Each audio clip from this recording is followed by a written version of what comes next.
Billy Witz with the New York Times. Cheyenne, um, earlier a couple weeks ago, Oklahoma passed an anti-abortion law, and it looks like that will go into effect as it looks like Roe versus Wade is overturned. I'm just wondering if you think that women's athletes, college athletes, if that's in the next few months or so, next fall, if that issue is going to resonate with college athletes in the way that we've seen in the last couple of years, mental health and social injustice. I think I'll try to help Shy on this, and I don't know that this is the time and place to be talking about some of this stuff.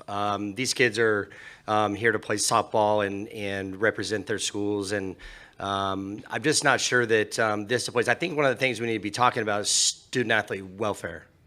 Okay, I think that's probably as big as anything that we need to be talking about here in this press conference. We just had a big game here, and had a pitcher here that had to drug test after our first game and didn't get home until 3:15.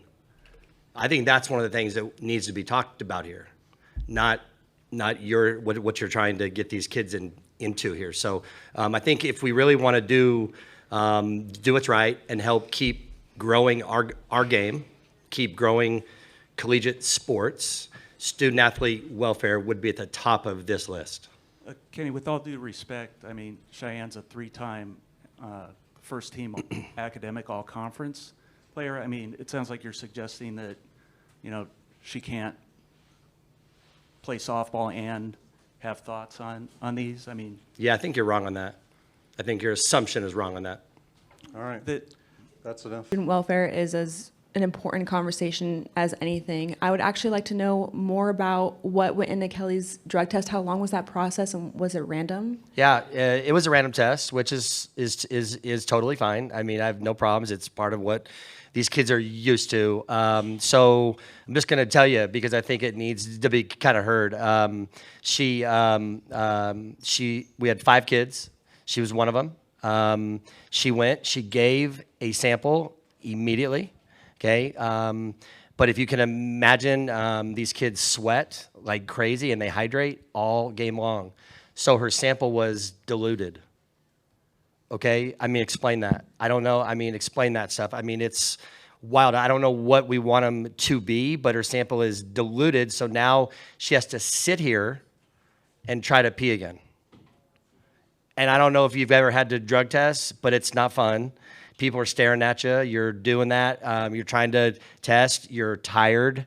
It's 12 o'clock. She got back to the hotel at 3:15.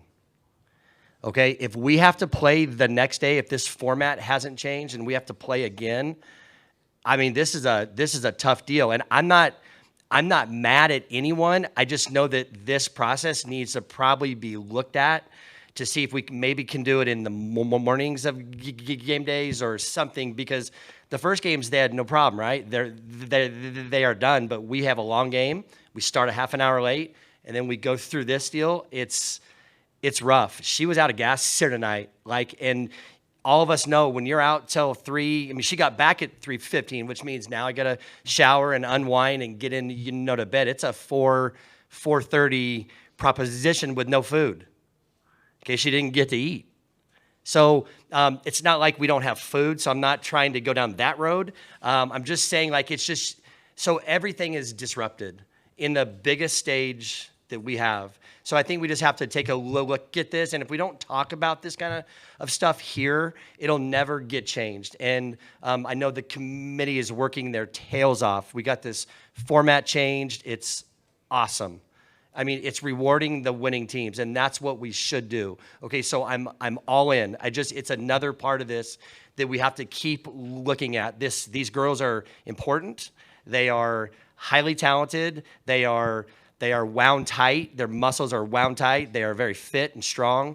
And when you disrupt rest on these type of kids at this point in a year, it really has a negative impact that can really last. And so I just want to make sure that her voice is heard, and she's not going to say a word.